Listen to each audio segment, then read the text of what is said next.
الله أكبر الله أكبر أشهد أن لا إله إلا الله أشهد أن محمد رسول الله حي على الصلاة حي على الفلاح قد قامت الصلاة قد قامت الصلاة الله أكبر الله أكبر لا إله إلا الله لا إله إلا الله سيدنا محمد رسول الله صلى الله عليه وسلم أقامها الله وأدامها ما دامت السماوات والأرض جعلنا من صالح أهلها استووا واعتدلوا سووا صفوفكم فإن تسوية الصفوف من إقامة الصلاة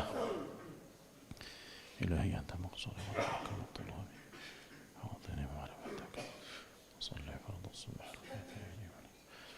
الله أكبر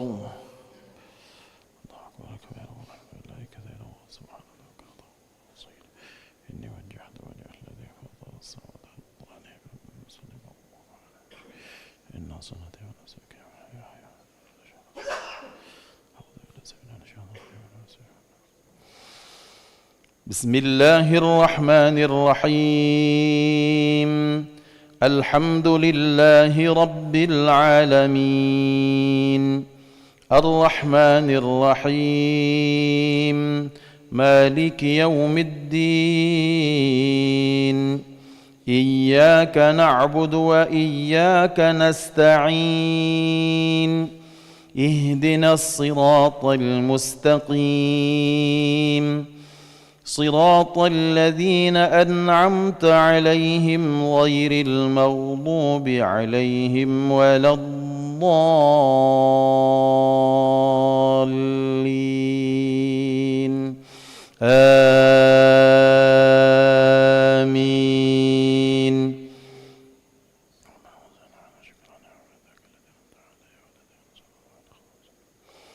بسم الله الرحمن الرحيم سبح اسم ربك الأعلى الذي خلق فسوى والذي قدر فهدى والذي أخرج المرعى فجعله غثاء أحوى سنقرئك فلا تنسى إلا ما شاء الله إنه يعلم الجهر وما يخفى ونيسرك لليسرى فذكر إن نفعت الذكرى سيذكر من يخشى ويتجنبها الأشقى الذي يصلى النار الكبرى ثم لا يموت فيها ولا يحيا قد أفلح من تزكى وذكر اسم ربه فصلى بل تؤثرون الحياة الدنيا والآخرة خير وأبقى إن هذا لفي الصحف الأولى صحف إبراهيم وموسى الله أكبر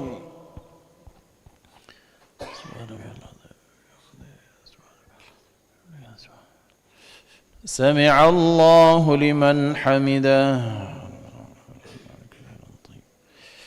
الله أكبر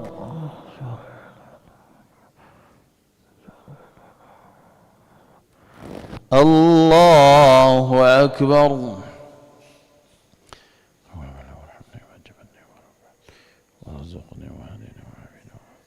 الله أكبر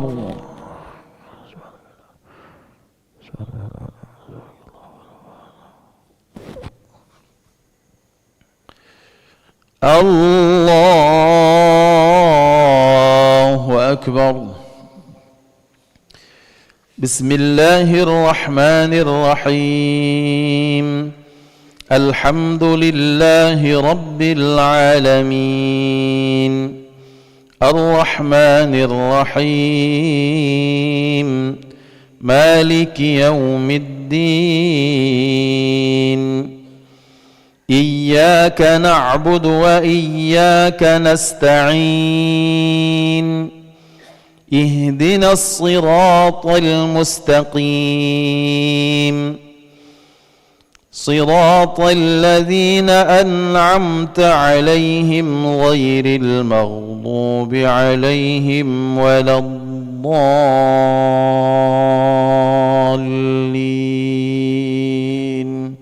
آمين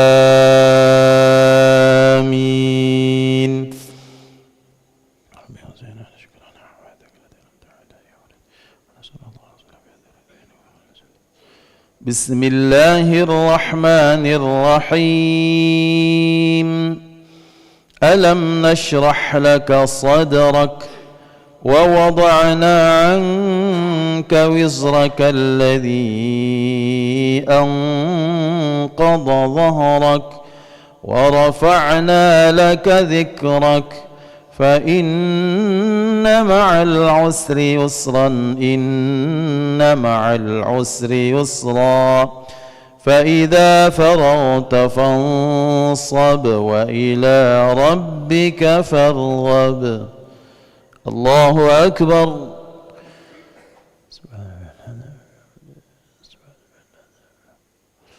سمع الله لمن حمده اللهم اهدنا فيمن هديت وعافنا فيمن عافيت وتولنا فيمن توليت وبارك لنا فيما أعطيت وقنا برحمتك شر ما قضيت فإنك تقضي ولا يقضى عليك وإنه لا يذل من واليت ولا يعز تبارك ولك الحمد نستغفرك الله وصلى الله على سيدنا محمد النبي الأمي وعلى آله وصحبه وبارك وسلم الله أكبر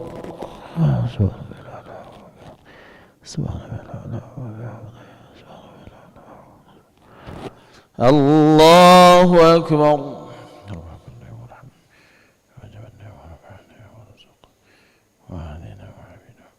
الله أكبر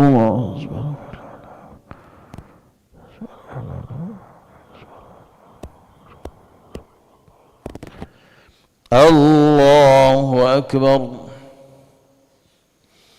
التحيات المباركات الصلوات الطيبات لله السلام عليك أيها النبي ورحمة الله وبركاته السلام علينا وعلى عباد الله الصالحين أشهد أن لا إله إلا الله أشهد أن محمدا رسول الله اللهم صل على سيدنا محمد وعلى سيدنا إبراهيم وعلى سيدنا محمد وعلى سيدنا إبراهيم وعلى سيدنا اللهم لا تكن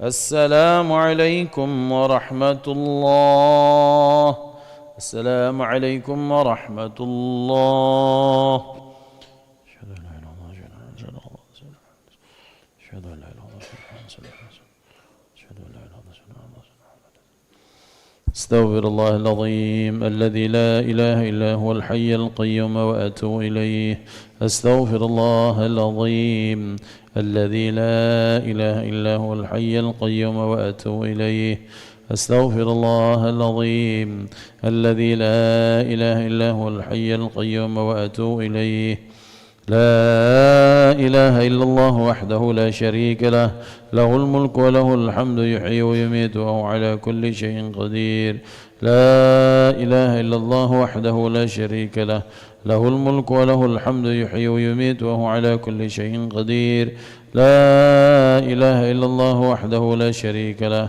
له الملك وله الحمد يحيي ويميت وهو على كل شيء قدير لا إله إلا الله وحده لا شريك له له الملك وله الحمد يحيي ويميت وهو على كل شيء قدير لا إله إلا الله وحده لا شريك له له الملك وله الحمد يحيي ويميت وهو على كل شيء قدير لا إله إلا الله وحده لا شريك له له الملك وله الحمد يحيي ويميت وهو على كل شيء قدير لا إله إلا الله وحده لا شريك له له الملك وله الحمد يحيي ويميت وهو على كل شيء قدير لا إله إلا الله وحده لا شريك له له الملك وله الحمد يحيي ويميت وهو على كل شيء قدير وإليه النشور اللهم أجرنا من النار اللهم أجرنا من النار اللهم أجرنا من النار اللهم أجرنا من النار اللهم أجرنا من النار اللهم أجرنا من النار اللهم أجرنا من السالمين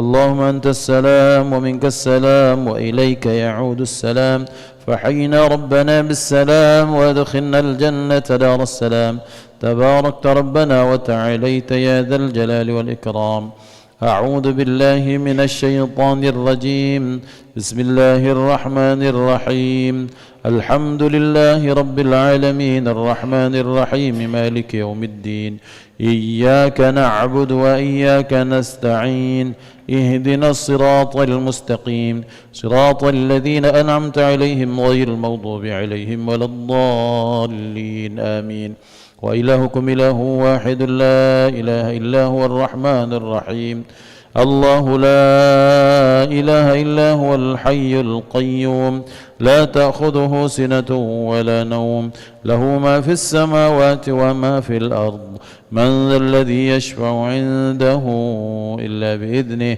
يعلم ما بين أيديهم وما خلفهم ولا يحيطون بشيء من علمه إلا بما شاء وسع كرسيه السماوات والأرض ولا يؤوده حفظهما وهو العلي العظيم إلهي أنت مولانا سبحان الله سبحان الله سبحان الله سبحان الله سبحان الله سبحان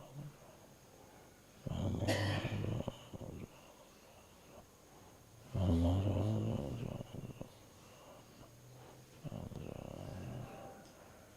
سبحان الله العظيم وبحمده الكريم دائما أبدا الحمد لله الحمد لله الحمد لله الحمد لله الحمد لله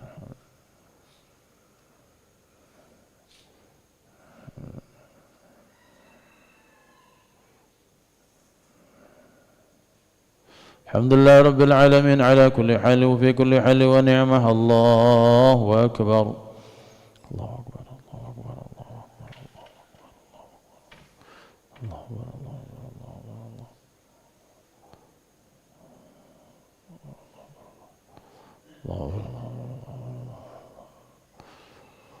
الله أكبر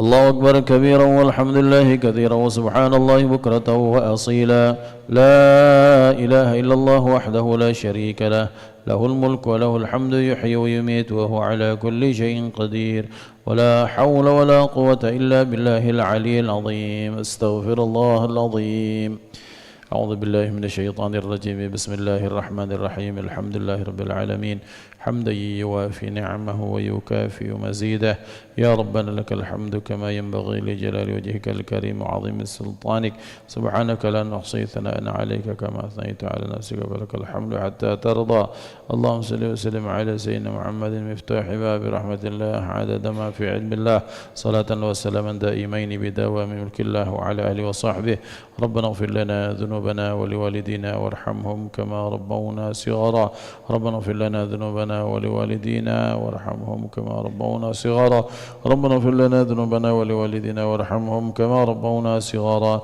ولأصحاب العقوق الواجبة علينا ولمشايخنا ولجميع المسلمين والمسلمات والمؤمنين والمؤمنات الأحياء منهم والأموات ربنا أدخلنا مدخل صدق وأخرجنا مخرج صدق واجعل لنا من لدنك سلطانا نصيرا اللهم إنا نسألك الهدى والتقى والعفاف والغنى اللهم إنا نعوذ بك من الهم والعجز نعوذ بك من العجز والكسل ونعوذ بك من الجبن والبخل ونعوذ بك من غلبة الدين وقهر الرجال ربنا آتنا في الدنيا حسنة في الآخرة حسنة وقنا عذاب النار وصلى الله على سيدنا محمد وعلى آله وصحبه وسلم والحمد لله رب العالمين بسر الفاتحة.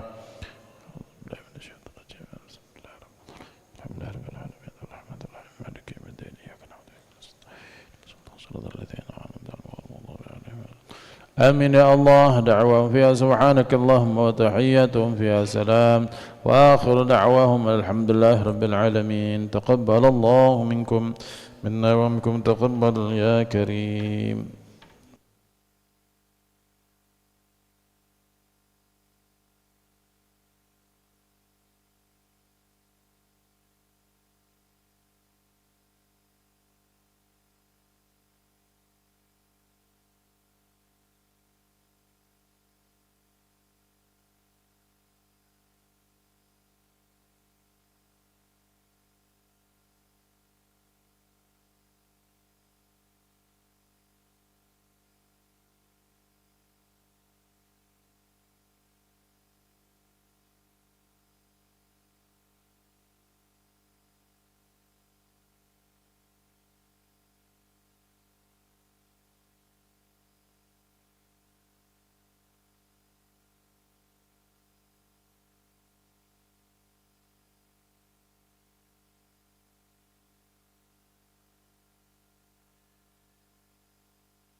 بسم الله الرحمن الرحيم. السلام عليكم ورحمة الله وبركاته. الحمد لله رب العالمين، وبه نستعين على أمور الدنيا والدين. أشهد أن لا إله إلا الله وحده لا شريك له، وأشهد أن سيدنا محمدا عبده ورسوله رحمة للعالمين.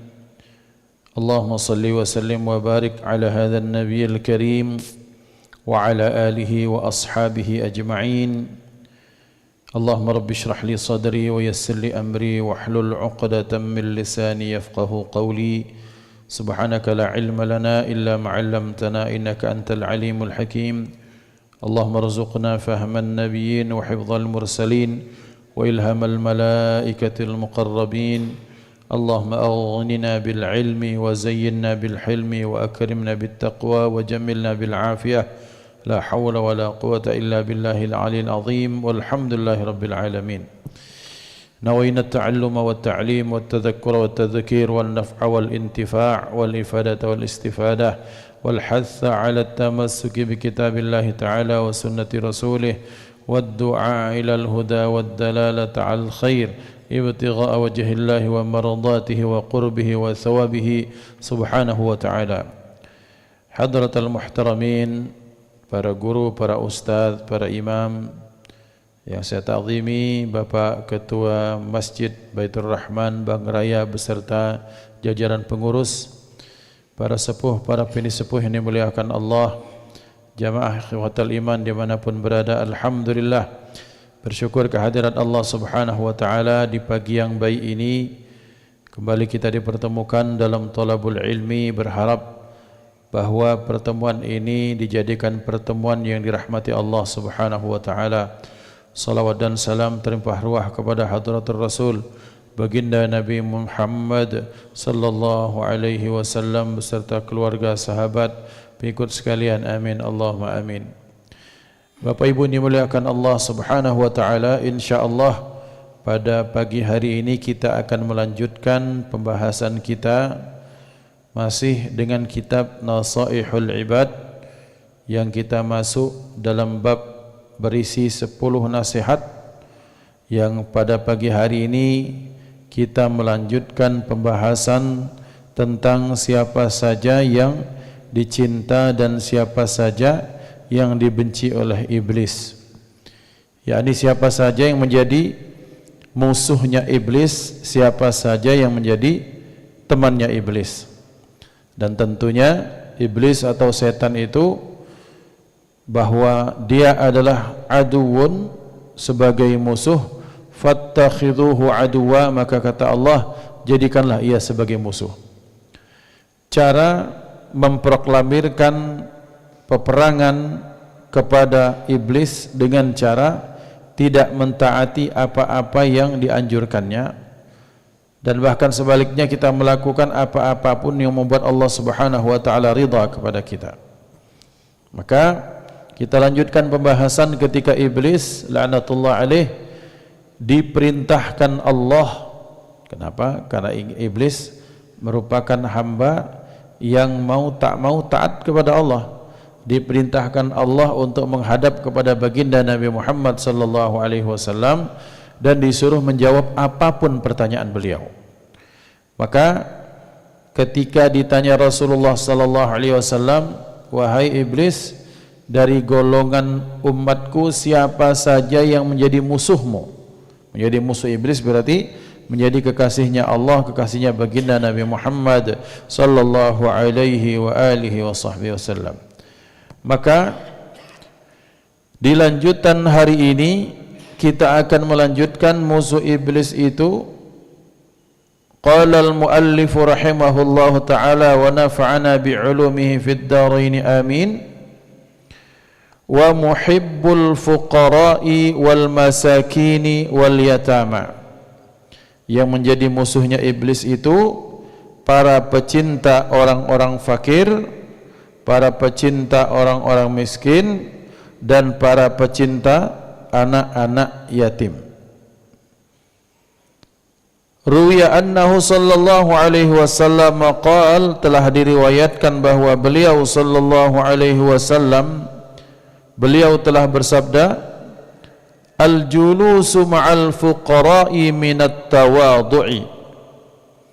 Duduk bersama orang-orang yang fakir itu minat tawadhu'i, termasuk bagian dari sifat tawadhu'.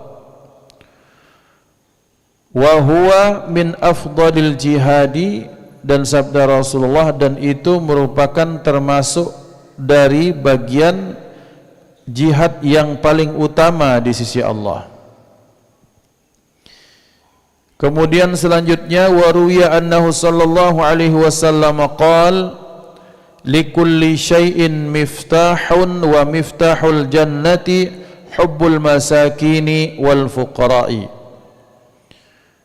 Beliau sallallahu alaihi wasallam diriwayatkan beliau pernah bersabda, beliau sallallahu alaihi wasallam menyatakan likulli syai'in miftahun, untuk segala sesuatu itu pasti ada kuncinya. Maka beliau menyatakan wa miftahul jannati hubbul masakini wal fuqara'i, sementara kuncinya surga itu mencintai orang-orang miskin lagi orang-orang fakir. Ikhwan dimuliakan Allah, pada pagi hari ini kita melanjutkan pembahasan siapa golongan yang dibenci oleh iblis, yang dia tak senang. Otomatis kalau iblis tak senang, maka dia mempergunakan segala cara untuk menyelewengkan kita.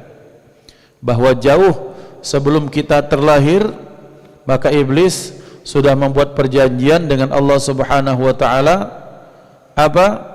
Bahwa ya Allah, pertama aku akan banyak selewengkan anak-anak Adam. Akan aku datangi mereka dari kanan, kiri, depan dan belakang. Artinya dari segala arah.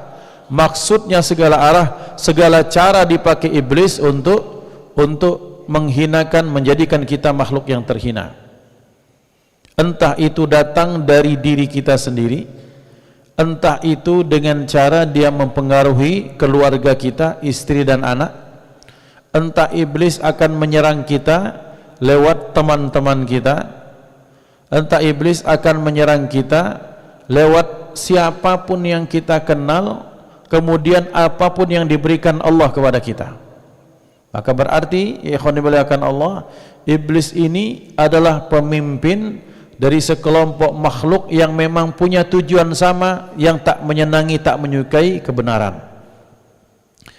Dan mereka terorganisir dengan baik. Terorganisir dengan baik artinya mereka punya himmah, mereka punya semangat, mereka punya motivasi yang kuat. Tapi motivasinya adalah untuk menjadikan anak-anak Adam tersesat. Nah, sekarang misalnya bahwa ada orang yang sudah berusaha untuk berbuat baik, maka di perbuatan baik tersebut, sebelum perbuatan baik itu, maka banyak sekali yang dilakukan iblis. Dibikin kita malas, dibikin kita capek, dibikin kita enak ketika melakukan kegiatan kita, sehingga merasa berat untuk melakukan kebaikan yang kita lakukan.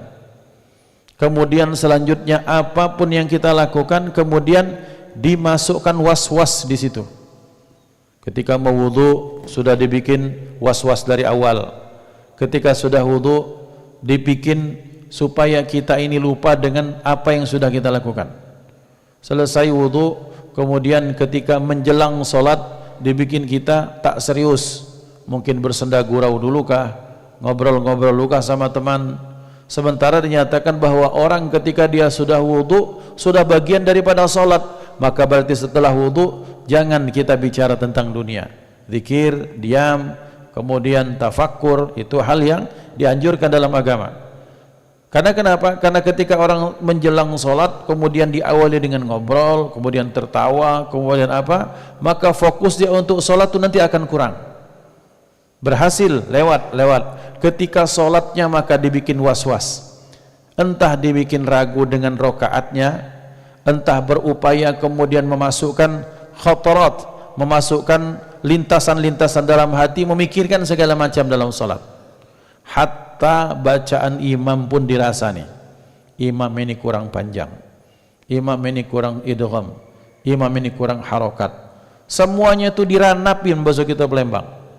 Selesai sholat, selesai, maka dibikin selesai sholat dibikin tergesa-gesa, terburu-buru, seolah-olah kita punya pekerjaan yang sangat penting setelah sholat, padahal gawenya itu weh.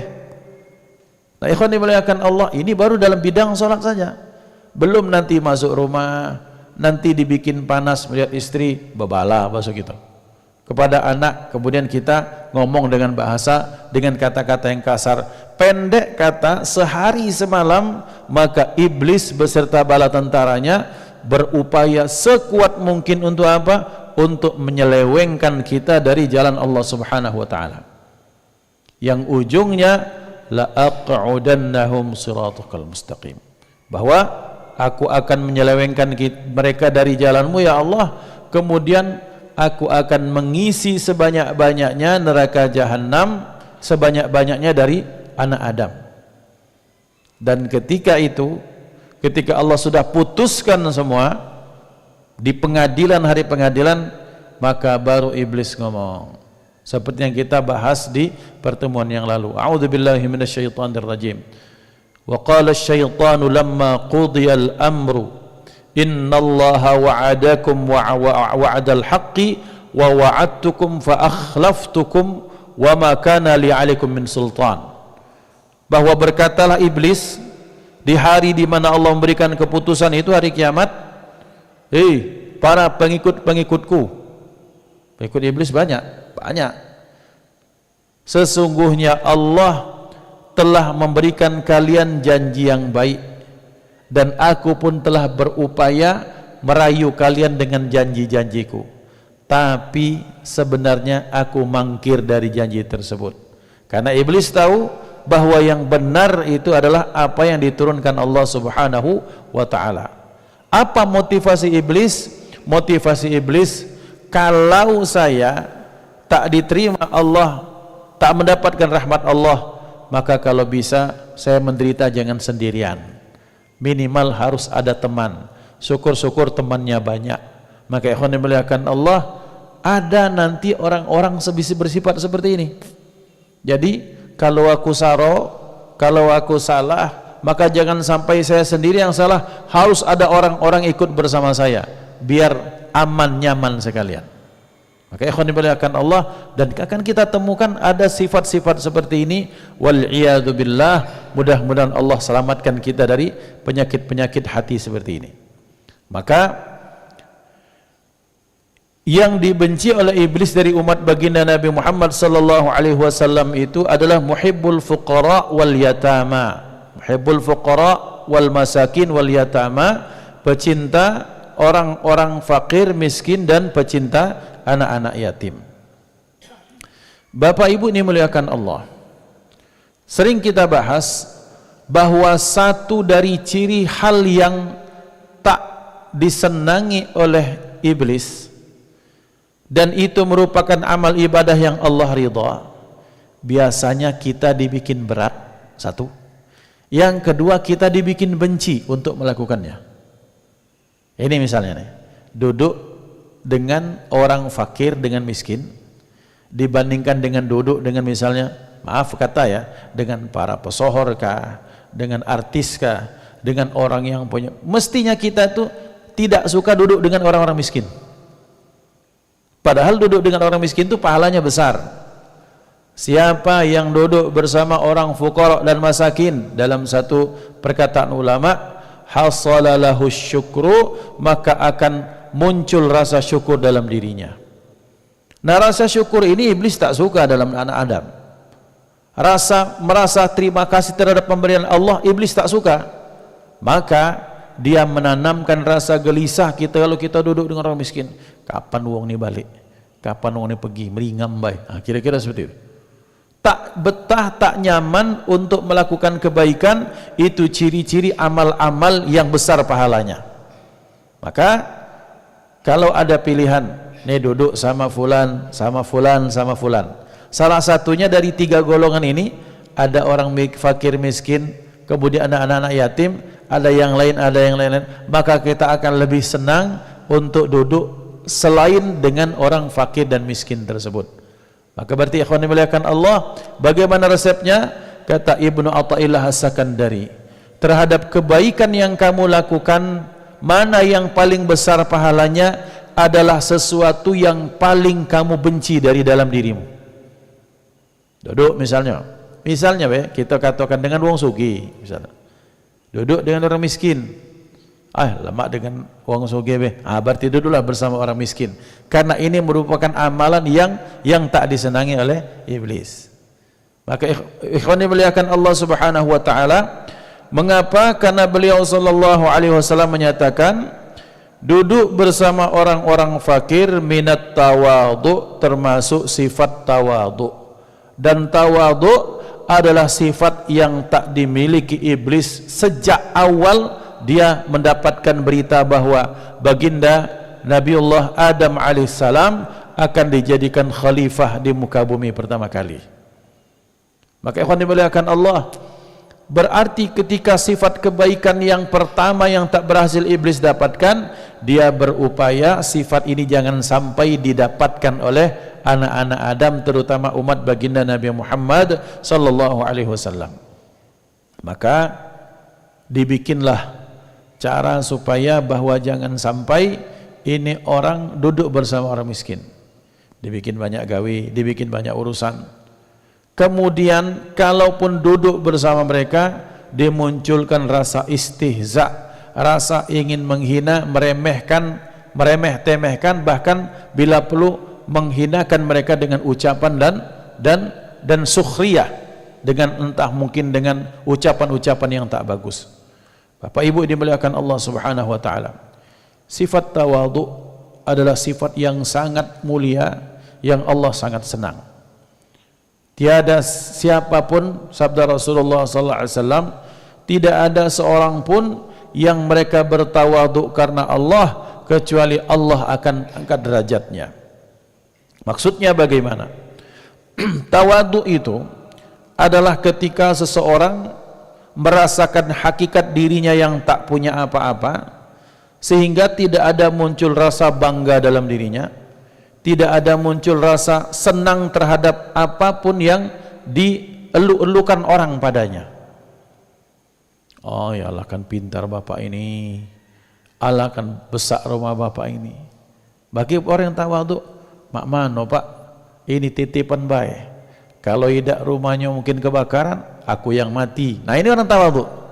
Dia tidak pernah merasakan bahwa itu hakikatnya miliknya, karena memang hakikatnya seperti itu. Maka benar kata ulama, sungguh mengherankan ada orang yang merasa bangga dengan sesuatu yang bukan miliknya, ataupun ketika barang itu ada maka dia dapatkan bukan berasal dari modalnya sendiri. Ada yang misalnya, siapa yang bisa berbangga dengan amal saleh sementara amal saleh itu badan yang sehat daripada Allah, kemudian ketika mampu beramal saleh maka ini cuaca yang nyaman, tentram, itu daripada Allah. Siapa yang mau membanggakan amal saleh sementara apapun yang melekat di tubuhnya semuanya daripada Allah, maka sama saja. Dalam bahasa sederhana, ada orang yang tidak punya mobil, kemudian ada lewat mobilnya di aku-aku, ini mobilku katanya. Maka ini orang yang tidak paham dengan hakikat kepemilikan. Karena mengapa? Karena semuanya pada hakikatnya milik Allah Subhanahu wa taala. Dan ikhwan dimuliakan Allah, sifat tawadhu itu tidak ditunjukkan dengan oh aku ini bahasa kita ini apa, merendahkan diri naik ke mutu. Inilah kami ini saya depan baik segala macam, padahal dalam hatinya pengen diangkat, bukan seperti itu. Tawadhu itu bisa jadi ketika di majelis dia duduk di depan tapi tidak ada rasa bangga di situ, atau ketika dia duduk di belakang dia merasakan oh saya memang di belakang karena pantas di sini, tidak lemak dengan depan. Itu tawadhu. Jadi tawadhu itu tidak harus duduk mucu di belakang, tapi dalam hati mestinya aku yang duduk di depan, mestinya aku yang ceramah, mestinya aku yang jadi panitia, mestinya aku yang ngaji. Duduk di belakang, sengaja ke belakang, tapi dalam hati mengatakan mestinya aku. Itu bukan hakikat tawadhu. Boleh jadi orang tawadhu, dia ada di depan, dia pakai baju yang mentereng dan mewah, tapi dia menyatakan semuanya ini milik Allah, sehingga sikapnya tak pernah merendahkan orang lain, dan yang paling penting dalam hatinya tak pernah merasa bangga dengan apapun yang dia miliki, karena ini merupakan pinjaman Allah Subhanahu wa taala.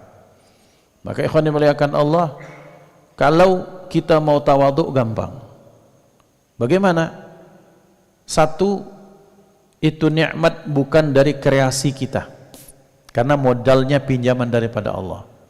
Ada orang bisa bahasa Inggris, bisa bahasa Arab, bisa bahasa Jerman, bisa bahasa sekian banyak. Terus kita punya otak kita yang bikin sendiri kah? Tidak. Ternyata daripada Allah, maka tak jadi dia bangga. Yang kedua, bahwa ketika ada orang merasa bangga dengan kelebihan, kenikmatan, dengan apapun yang ada pada dirinya, yakinkan bahwa dengan kemauan Allah sekejap saja bisa hilang.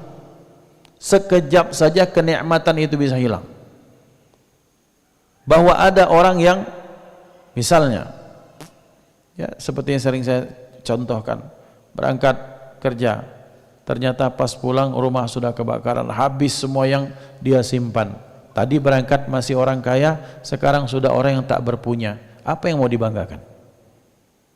Bangga dengan tubuh yang besar dan gagah, digigit nyamuk sih kok, nyamuk malaria, ngampun dia, manggil mak sakit mak, badan besar tinggi badan. Itu artinya ternyata tidak ada yang bisa kita banggakan di muka bumi ini, karena pada hakikatnya semuanya daripada Allah Subhanahu wa taala. Dan orang-orang yang duduk bersama orang-orang yang fakir dan miskin, ini lambang sikap tawadhu. Karena mengapa? Baso anak sekarang tuh dia down to earth, dia menurunkan grade dirinya. Padahal memang grade kita itu tidak perlu ditinggikan, memang kita semuanya sama di depan Allah Subhanahu wa taala. Maka ikhwan dimuliakan Allah, disinilah betapa Islam banyak memberikan cara atau tips yang mau tidak mau, sengaja tidak sengaja, kita dibimbing Allah untuk dijadikan pribadi yang tawadhu. Salat, ketika kita salat maka barisan sama, bahkan selain dari beberapa baris di belakang imam, maka semuanya punya hak yang sama untuk duluan di depan. Kalau dia duluan, silahkan dia di depan. Terlambat sekalipun pejabat, ia di belakang dong. Oh, saya ini pesohor Palembang ini dak rame, dak akan maju kalau tidak ada saya. Ente datangnya hampir khutbah Jumat, sementara bapak ini sudah dari jam 10:30 sudah nyampe. Ya harus ngalah dong sama yang sudah dari tadi sudah datang.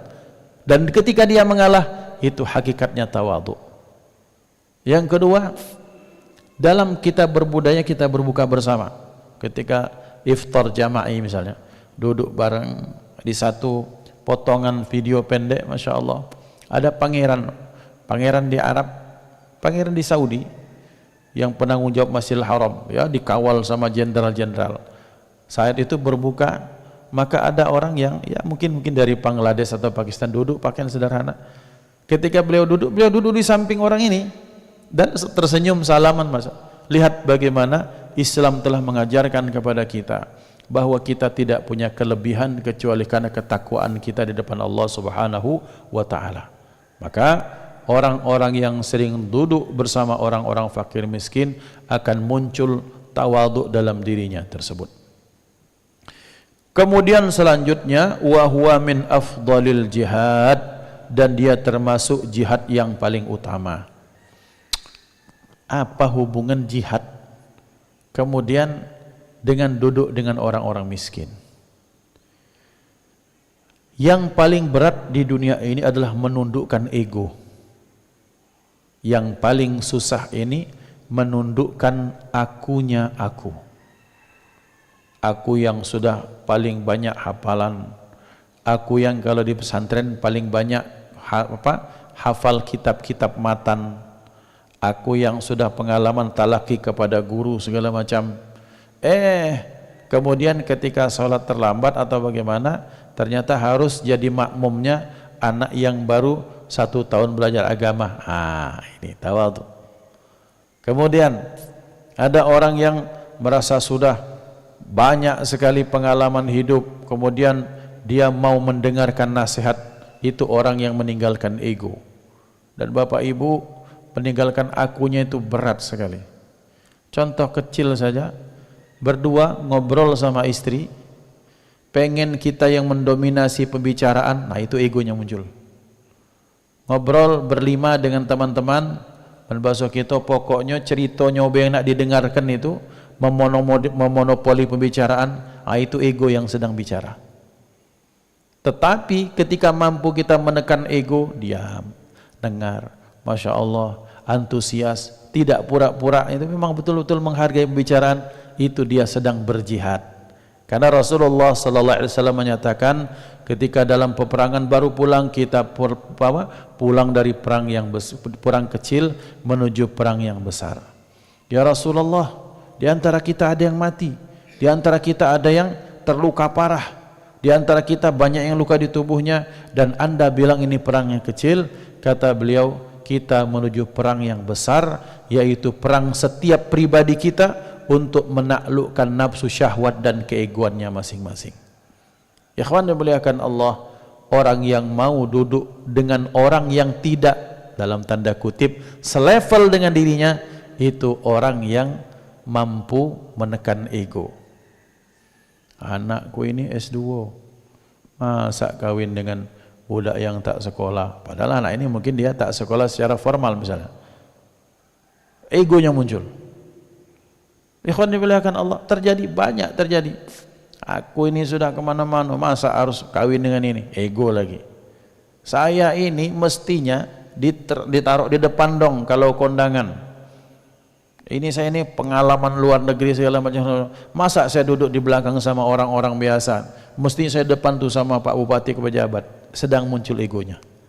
Maka Rasulullah sallallahu alaihi wasallam menyatakan, salah satu jihad yang paling afdal, paling utama, ketika seseorang itu sedang menghadapi egonya masing-masing, dan ketika dia mampu menaklukkannya, maka dia sudah menang melawan egonya sendiri. Dan itu termasuk jihad yang paling afdal, sabda beliau sallallahu alaihi wasallam. Kemudian Rasulullah sallallahu alaihi wasallam bersabda, segala sesuatu itu mempunyai kunci, dan kunci surga itu adalah hubbul masakin wal fuqara, mencintai orang-orang miskin dan orang-orang fakir. Mencintai di sini dalam artian satu, merasa empati terhadap penderitaan mereka. Kemudian selanjutnya cinta kepada orang fakir miskin, punya gerakan atau bahkan punya keinginan dan bahkan sudah melakukan apapun untuk meringankan beban mereka. Maka sabda Rasulullah sallallahu alaihi wasallam dalam satu doa yang insyaallah satu masjid ini dak galak doanya. Ya Allah, jadikan hidupkan aku dalam kondisi miskin. Kemudian matikan aku dalam kondisi miskin, dan kelak di akhirat bangkitkan aku bersama rombongan orang-orang miskin. Ini doa Rasulullah yang insyaallah kita jarang yang galak ngamalnya. Apa maknanya? Beliau ingin mengajarkan kepada kita bahwa orang yang tak berpunya itu sebenarnya kalau mereka sabar, mereka adalah orang yang paling tidak punya beban. Karena kenapa? Apa yang tak dipikirkan? Semakin banyak barang, semakin banyak kepemilikan kita terhadap sesuatu, kan semakin terkuras perhatian dan tenaga kita untuk menjaganya. Ada HP duo dibandingkan dengan HP Siko, pasti lebih repot ketika HP-nya dua. Baru HP, belum mobil, belum uang rumah misalnya Pak Ketua, masih kira-kira. Maka ikhwan dimulakan Allah, lebih repot kalau banyak. Maka Rasulullah menyatakan, kalau aku mati ya Allah, matikan aku dalam kondisi miskin, dalam artian tak mempunyai barang yang banyak, dan betul Allah kabulkan hajat dan doa beliau. Kenapa beliau minta dibangkitkan bersama orang-orang miskin?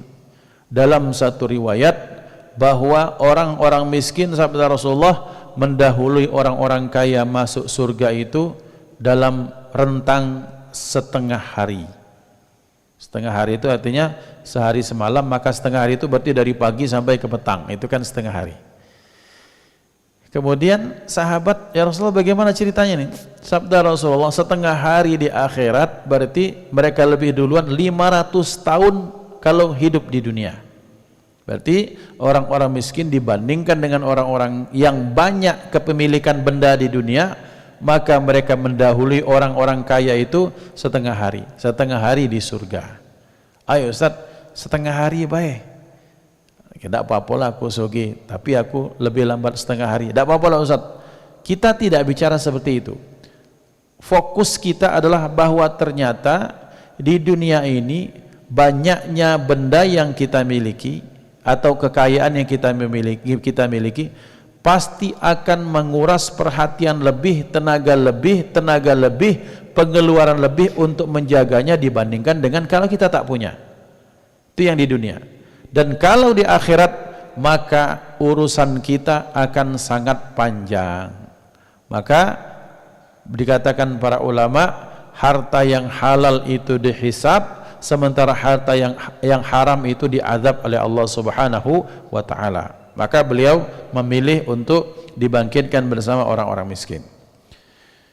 Selanjutnya musuh iblis itu wadhu qalbin rahimin, yang berikutnya orang yang punya hati yang welas asih. Min jami'i umuri ibadillahi la siyama ahlil ma'asi. Dia mempunyai sifat welas asih terutama kepada ahli-ahli maksiat. Ahli maksiat kok diwelas asihi. Bapak Ibu dimuliakan Allah, tingkatan orang yang termasuk orang yang tawadu juga termasuk menunjukkan hati yang welas asih, manakala ketika melihat kemaksiatan yang dilakukan orang, bukan dia benci tapi dia menangis. Dia menangis mengapa? Sedih melihat saudaranya seiman, seakidah kok bisa melakukan itu. Sehingga muncul doa-doa yang terbaik, ya Allah, saudaraku fulan bin fulan, mungkin aku untuk mendakwahinya belum kuat ya Allah. Dan sementara aku tahu bahwa perbuatannya ini salah ya Allah. Maka ya Allah, sebagaimana Engkau telah menyenangkan dia di dunia, senangkan dia di akhirat. Ada serombongan pemuda, ada ulama, masya Allah. Ulama ini sedang ceramah, Kemudian sedang ceramah ini pemuda ini bahasa kita tuh ada anak-anak motor ngong seperti itu. Bikin gaduh yang mengganggu taklim itu. Kemudian mereka ketawa-ketawa, kemudian mereka nari-nari, joget-joget. Bersampingan dengan majelis si syekh ini. Maka murid-muridnya syekh doakan supaya Allah mengazab mereka. Ngangkat tangan syekh. Ya Allah, Allahumma kama farrahtahum fid dunya fafarrihum fil akhirah. Doa yang diprotes oleh murid-muridnya. Kok doanya begitu? Ya Allah, sebagaimana engkau telah menyenangkan mereka di dunia, maka tolong ya Allah kami mohon senangkan mereka juga di akhirat. Lihat syekh itu ternyata Masya Allah, ini ulama besar, ketika angkat tangan kemudian mereka ngeri gitu, minta maaf. Kenapa? Jangan-jangan beliau mendoakan kita supaya kita dapat bala, bahaya ini. Akhirnya semua anak tuh ngelihat para syekh itu, beliau syekh itu ngangkat tangan, akhirnya mereka minta maaf, akhirnya taubat, akhirnya jadi murid sang syekh. Apa makna doa itu?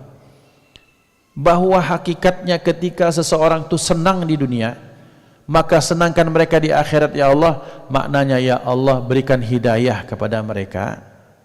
Kemudian setelah mereka dapat hidayah, maka mereka akan dapat kesenangan di akhirat. Jadi kadang-kadang Pak, ada orang yang punya hati itu seperti ini. Melihat ada orang yang belum iman, belum Islam. Tunggulah kau kelak di akhirat kau akan masuk neraka. Omongannya seperti itu. Seolah-olah kau ada dendam dari awal itu. Kemudian, lajulah, siap-siaplah kalian, bersenang-senanglah dunia. Nanti di akhirat kalian itu selesai itu, akan diselesaikan oleh para malaikat. Tapi ada yang berpikir, ya Allah, terima kasih kau telah beri hidayah. Sebagaimana engkau telah berikan hidayah kepada kami ya Allah, berikan hidayah kepada mereka-mereka. Ini jauh lebih baik. Karena kenapa? Karena banyak kadang-kadang ada sebagian kita dengar di tengah masyarakat, ada mungkin wanita yang salah jalan, ada laki-laki yang salah jalan, ada anak-anak yang salah jalan. Kadang kita sibuk mencemooh, tapi kita tidak berupaya mencari solusi. Maka kalau kita adalah orang-orang yang punya welas asih, mestinya kita sedih dengan apa yang dilakukan oleh para pelaku maksiat. Maka seperti yang pernah diceritakan, ada seorang yang dia dibenci di kampungnya. Tiap malam dia datang ke warung remang-remang. Kemudian tiap malam zahirnya itu kelihatan dia membeli berkerat-kerat botol minuman. Kemudian ketika dia mati tidak ada seorang pun yang mau menyolatkan atau mengurusinya. Kemudian datang seorang waliun min auliyaillah bersama rombongan yang sangat banyak, dan mereka adalah para kekasih-kasih Allah untuk memandikan. Kenapa? Ternyata ini orang tiap malam, kenapa dia datang ke warung remang-remang? Dia sengaja booking satu wanita. Karena dia tidak punya banyak uang, di booking dengan bilang seperti ini, kau malam ini jangan terima tamu karena aku sudah bayar kamu. Dia berupaya menyelamatkan wanita tersebut untuk tidak berzina semalam itu. Kemudian dia membeli botol minuman, kemudian ketika dia beli, dia buangkan, maka dia sudah menyelamatkan satu botol satu orang. Berarti kira-kira maka berarti berapa orang yang sudah diselamatkan untuk tidak minum malam hari itu. Maka jihadnya seperti ini. Maka Bapak Ibu dimuliakan Allah, kita butuh dengan orang-orang yang mau turun ke pasar-pasar, ke komunitas anak-anak pang, datang ke wanita-wanita tunasusila, seperti yang dilakukan zaman dulu oleh Gusmi Kiai Haji Sami'un Jazuli, kalau tak salah nama beliau, di Peloso di Kediri. Tiap malam bekerja beliau itu datang ke tempat-tempat seperti itu. Beliau menghafal Quran ya ikhwan. Maka datang yang didakwahi germonya, yang datangi wanitanya, yang datangi para pelanggannya, preman-premannya, satu-satu selesai. Maka akhirnya mereka banyak yang taubat. Dibentuklah satu perkumpulan namanya Jantiko Mantap. Beliau mengarang silsilah zikir itu namanya Zikrul Ghafilin, yang kemudian dengan barokah itu banyak yang mantan-mantan germo, mantan wanita tunasusila diajari ngaji, lancar, hafal Quran, bahkan banyak yang hafizul Quran. Wah ini berat Pak. Membikin anak hafal Quran dari keluarga baik-baik itu susah. Tapi yang lebih istimewa lagi, bikin orang hafal Quran kemudian dari komunitas orang-orang yang seperti itu, Masya Allah. Ada guru kami, Al-Habib Zaki Segap, beliau ada di Jogja. Maka beliau pun sama seperti itu. Yang didatangi itu ya germo-germo, wanita-wanitanya. Oh berat Ustadz, kata beliau. Beliau cerita sendiri 4 mata dengan kami. Berat sekali Ustadz. Sekarang itu Masya Allah, yang tato-tatoan itu, kalau sholawatan nangis, kalau zikir-zikir nangis, Masya Allah. Jadi sudah hilang kesangaran dalam dirinya, yang ada adalah keteguhan dalam hati. Muncul dari mana keajaiban ini? Muncul dari hati yang lemah lembut, bukan hati yang membenci, apalagi hati yang merasa bersih, merasa baik, dengan perasaan lebih baik dari orang lain, sehingga mencemooh orang-orang yang tenggelam dalam kemaksiatan. Maka ikhwan yang dimuliakan Allah, kita berharap bahwa kita bisa bersatu padu dalam gerakan-gerakan seperti ini insyaallah. Kemudian selanjutnya, wal mutawadhi'u lil haqq. Orang yang dibenci oleh iblis itu orang yang mutawadhi, orang yang tawadu di depan hukum. Maksudnya bagaimana? Maksudnya dengan posisi dirinya mungkin di masyarakat tinggi, punya jabatan, punya nama, status sosial, tapi ternyata ini orang ketika dia bersalah tetap ngaku bersalah, tidak cari tolong aku, sehingga supaya kasusnya bisa diselesaikan. Nah, ini orang yang betul-betul hebat dalam menerima hukum. Kan kadang banyak kalau saya menjabat, kemudian kalau pejabat itu biasanya dia punya relasi. Saya punya teman satu angkatan yang jadi hakim, Ustadz Nurdin misalnya, teman saya hakim. Beliau ada di entah di mana, entah di Jogja atau apa. Jadi hakim agung misalnya, tolong bro, saya ini dipanggil KPK, dipanggil kejaksaan, bisa diselesaikan. Oh, cincailah aman. Nah, ini namanya orang yang tidak patuh terhadap hukum. Orang yang patuh terhadap hukum sangat dibenci oleh iblis. Karena kenapa? Ketika orang yang punya jabatan tinggi, dia bersalah, kemudian dia mengaku salah dan menerima konsekuensinya, ini adalah orang-orang yang betul-betul mengorbankan ego dirinya. Dan berharap bahwa di negeri kita, bahwa bersalah ya bersalah sudah. Tak usah mencari celah-celah hukum supaya kemudian dia sebenarnya saya itu segala macam. Pokoknya kalau salah ya salah sudah. Dan ini orang-orang yang gentleman dalam kacamata kita. Maka orang-orang seperti ini sangat dibenci oleh iblis laknatullah alaih. Yang berikutnya, wasyabun nasya'a fi ta'atillahi ta'ala. Anak-anak muda yang mereka itu disibukkan dalam ketaatan kepada Allah. Ada gerakan misalnya pemuda sejuta masjid yang takmirnya masih 24 tahun, kemudian pengurusnya, itu bagus sekali. Tinggal bahwa mereka tidak cukup puas dengan hal tersebut, harus ada regenerasi. Bahwa konsepnya misalnya ini masjid diolah oleh para pemuda dan para pemudi yang Masya Allah lillahi ta'ala semuanya, maka silahkan kita apresiasi mereka.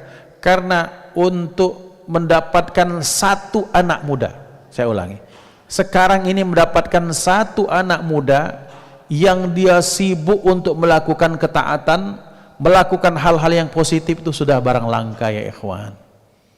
Sekarang ini mak mano bahwa minimal mereka yudai waktah, dia menghilangkan waktunya entah dengan kongko sama teman-temannya, entah melakukan apapun, bahkan banyak melakukan kemaksiatan, bahkan komunitasnya maksiat. Tapi ini ada anak muda, apalagi dia dari anak orang kaya, duit dia punya, waktu dia punya, kemudian kondisinya masih sehat, tapi dia disibukkan untuk taat kepada Allah. Ini anak-anak disebut sebagai generasi berlian, sudah bukan lagi emas. Kalau ada anak seperti itu, kita tangkap mereka, ambil, maksimalkan, berdayakan mereka, dan beri tempat, berikan peluang mereka untuk mengekspresikan diri. Kadang-kadang ya ikhwan, yang terjadi di beberapa tempat, ada anak-anak pemuda yang pengen maju, oleh yang tuanya itu tahu apa, akhirnya tidak diberikan ruang. Bagus ketika misalnya di satu masjid ada anak muda, entah karang tarunanya kah, entah remaja masjidnya kah, mereka mengadakan acara yang tua ngawal, tapi lebih ke arah nasihat. Selebihnya ketika mereka mengekspresikan diri, silahkan. Anak-anak muda pengajian tak galak yang main ini. Pengajiannya pengennya harus pakai misalnya harus pakai proyektor, harus pakai sound, harus ustadznya muda, agak boleh pakai jubah. Ya silahkan. Namanya setiap orang itu kan punya kecenderungan masing-masing dan kita mewadahi mereka. Karena kenapa? Ingat bahwa kita pun pernah muda. Sebagaimana ketika mudanya kita dulu, kita pengen dihargai oleh orang-orang tua kita di zaman dahulu, maka pun kita mestinya memberikan ruang kepada mereka untuk mengekspresikan diri. Masya Allah, masjid ini banyak pemuda, Ustadz misalnya Muzamil Hasballah datang, ini datang diakomodir, Ustadz Adi Hidayat datang. Ini kan anak-anak muda yang punya kegelisahan terhadap agama ini, dan kita apresiasi mereka. Karena kenapa? Satu anak muda yang baik, yang saleh, yang mau bergerak, itu akan sangat bermanfaat untuk masa yang akan datang. Yang kedua, ketika kita berikan ruang, maka kita sudah menyelamatkan minimal satu umat baginda Nabi Muhammad sallallahu alaihi wasallam dari kemaksiatan. Maka kita berikan ruang supaya mereka bisa mengekspresikan diri, tinggal kita memberikan arahan-arahan apakah ini benar atau salah, keliru atau tidak. Hakadha. Kemudian selanjutnya wasyabbanil mutahabbani fillahi. Dua anak muda yang mereka cinta karena Allah. Maksudnya adalah mereka punya rasa cinta, mereka itu punya hubungan komunitas, yang komunitas ini dibangun atas dasar kepedulian terhadap agama Allah Subhanahu wa taala. Ada komunitas sedekah, ada di Palembang ini komunitas peduli misalnya, datang ke mana-mana pelosok-pelosok memberikan bantuan. Bapak Ibu sebanyak kiapo duit budak pemuda, tapi dengan mereka mampu memberikan bantuan itu betapa hebatnya mereka. Mereka mahasiswi butuh uang untuk kuliah, tapi mereka bisa memberikan bantuan turun ke lapangan, itu kan hebat.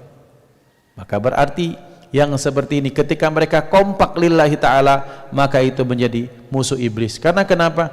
Terus terang baik bahwa kalau anak muda mereka sudah kompak, banyak hal-hal yang besar bisa dilakukan oleh mereka yang tidak bisa dilakukan oleh kita golongan orang-orang tua. Kemudian selanjutnya, siapa musuh iblis itu? Setelah orang yang saling cinta karena Allah, wa akilul halal, orang yang makan dari yang halal-halal, itu musuhnya iblis. Perkaranya kita ini bilang musuh iblis ini makan yang halal saja musuh iblis. Lah iya ya ikhwan. Karena kenapa? Untuk makan-makan yang halal itu kan butuh perjuangan, dan hasilnya betapa luar biasa hasilnya. Bahwa Rasulullah sallallahu alaihi wasallam itu menyatakan melalui lisan Ibnu Abbas, Allah tidak menerima salat seorang hamba yang dalam dirinya itu ada satu suapan yang didapatkan dari cara yang haram. Maka berarti penting kita untuk menjaga kualitas kehalalan dari apa yang kita makan. Karena kenapa? Orang yang makan dari hasil yang halal, apa salah satu fadilahnya? Maka agamanya akan dijaga oleh Allah Subhanahu wa taala.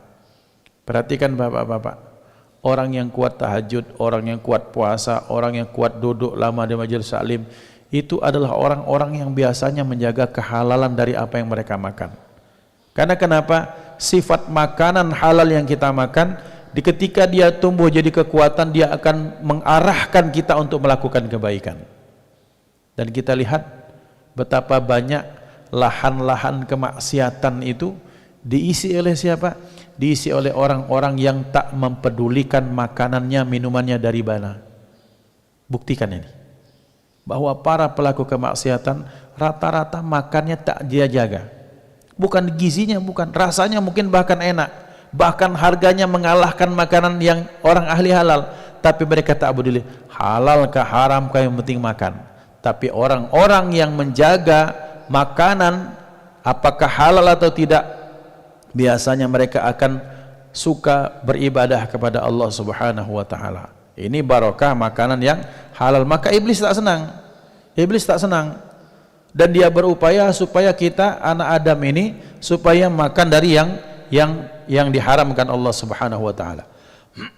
Kemudian selanjutnya yang terakhir, termasuk yang terakhir, wal harisu 'ala sholati fil jamaah. Orang yang terus berdisiplin untuk sholat berjamaah.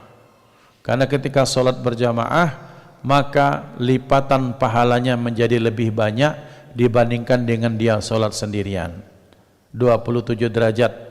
Dinyatakan dalam riwayat kalau dia sudah nikah, maka melebihi lagi daripada itu. Sholat berjamaah, kemudian dia sebelumnya bersiwak misalnya, maka dilipat gandakan oleh Allah Subhanahu wa taala. Intinya adalah bahwa orang yang salat berjamaah itu adalah musuhnya iblis laknatullah alaih. Selanjutnya walladzi yusalli bil laili wan nasu niyam. Selanjutnya orang yang menjadi musuh iblis adalah dia yang senantiasa salat waktu malam sementara orang masih banyak yang tidur. Artinya orang yang sedang qiyamul lail di waktu gelap gulitanya malam, maka mereka adalah musuhnya iblis dan mereka adalah kekasih Allah Subhanahu wa taala. Siapa lagi musuhnya iblis? Walladzi yumsiku nafsahu 'anil haram. Orang yang menahan dirinya dari yang diharamkan Allah. Entah diharamkan dari penglihatan, dari pendengaran, dari lidah pembicaraan, dari pakaian, dari makanan, dari mencari harta, dari mencari kelezatan, kenikmatan, maka dia tahan untuk jangan sampai melakukan yang haram. Maka ini orang-orang yang menjadi musuh iblis. Yang terakhir, walladzi yansahu lil ikhwani wa laysa fi qalbihi syai'un. Orang yang memberikan nasihat kepada saudaranya sementara hatinya tidak punya apa-apa. Maksudnya dia memberikan nasihat itu tidak ada kepentingan. Oh, dia sugih, parah Pak, bapak tu mak ini loh, ini. Itu kan ada udang di balik batu nanya. Sementara kepada yang ini, kaget bela. Maka ketika dia memberikan nasihat lillahi ta'ala, semuanya dianggapnya semuanya sama dalam berikan nasihat. Kalau teman dia berikan baik-baik pun dia yang bukan teman baik-baik. Kalau orang yang berbuat baik padanya dia tetap ramah, kepada orang tak berbuat baiknya tetap ramah, karena tidak ada kepentingan dalam dirinya. Ini musuh iblis. Orang yang gemar memberikan nasihat, mengingatkan, itu menjadi musuh iblis. Kenapa? Dengan berkah nasihat, orang-orang yang salah terselamatkan, orang yang sesat diluruskan, orang yang lupa diingatkan. Maka ya ikhwan, ini budaya yang harus kita jaga bersama. Saling mengingatkan. Kawan, biasa kan kita yasinan 40 sekian, kemudian naruh yasin, ditaruh di lantai. Tak izin Pak, tak izin. Yasinnya Pak jangan di lantai. Oh ya mau kasih. Kita sudah menyelamatkan saudara kita. Oh tak senang iblis. Kalau bisa kita itu dibikin cuek dengan orang yang melakukan kesalahan maupun kekurangan dalam ibadah. Wudhu kurang panjang, diingat biasa waelah. Orang-orang yang gemar mengingatkan, maka ini menunjukkan cintanya murni karena Allah Subhanahu wa taala. Dan kita berterima kasih kepada orang-orang yang terus mengingatkan kita. Pak, minta izin, kemarin itu anak-anak ribut ketika Jumatan. Makmanulah kalau kita bikin apa-apa. Oh yo. Ini. Ikhwan dimuliakan Allah, mari kita membudayakan budaya saling menasihati dan mengingatkan. Dan kalau kita memberikan nasihat insyaallah lillahi ta'ala, dan ketika diberikan nasihat kita berlapang dada, maka ini merupakan satu kesatuan yang sangat disenangi, diridai Allah Subhanahu wa taala. Maka mudah-mudahan kita menjadi hamba-hamba yang dicintai Allah Subhanahu wa taala, bukan dicintai iblis. Mudah-mudahan kita kalau mengamalkan sesuatu yang membuat Allah ridha, bukan membuat Allah murka kepada kita. Sebagaimana doa Nabiullah Daud alaihissalam, ya Allah, aku memohon cintamu dan aku minta cinta orang yang mencintaimu. Ya Allah, anugerahkan aku amalan yang amalan tersebut semakin mendekatkan diriku untuk dicintai olehmu. Ini merupakan hal yang luar biasa dan mudah-mudahan kita termasuk dalam golongan tersebut. Amin Allahumma amin. Hadanallahu wa iyyakum ajma'in. Usikum wa nafsi bitaqwallah. Mari kita tutup dengan sama-sama berdoa, berharap kita mendapatkan kebaikan dari pertemuan ini, berharap bahwa doa kita adalah termasuk doa yang diijabah Allah Subhanahu wa taala. A'udzubillahi minasyaitonir rajim. Bismillahirrahmanirrahim. Alhamdulillahi rabbil alamin. Allahumma shalli ala sayyidina Muhammadin wa ala alihi wa sahbihi wasallim taslima. اللهم اجعل جمعنا هذا جمعا مرحوما وتفرقنا بمعره تفرقا معصوما ولا تجعل فينا ولا منا ولا معنا شقيا ولا محروما اللهم اهدنا بهداك واجعلنا ممن يسارع في رضاك ولا تولنا وليا سواك ولا تجعلنا ممن خالف أمرك وعصاك وحسبنا الله ونعم الوكيل اللهم اجعلنا وأهلنا وأولادنا وذريتنا وتلاميذنا من أهل التقوى وأهل العلم وأهل الخير والعمل ولا تجعلنا وإياهم من أهل الشر والجهل والضير والكسل ربنا آتنا في الدنيا حسنة وفي الآخرة حسنة وقنا عذاب النار وصلى الله على سيدنا محمد وعلى آله وصحبه وسلم والحمد لله رب العالمين. تقبل الله منكم minna wa minkum taqabbal ya karim. Kita tutup dengan kafaratul majlis. Subhanallah bihamdihi subhanakallahumma bihamdika asyhadu an la ilaha illa anta astaghfiruka wa atubu ilaik. Tsumma assalamu alaikum warahmatullahi wabarakatuh.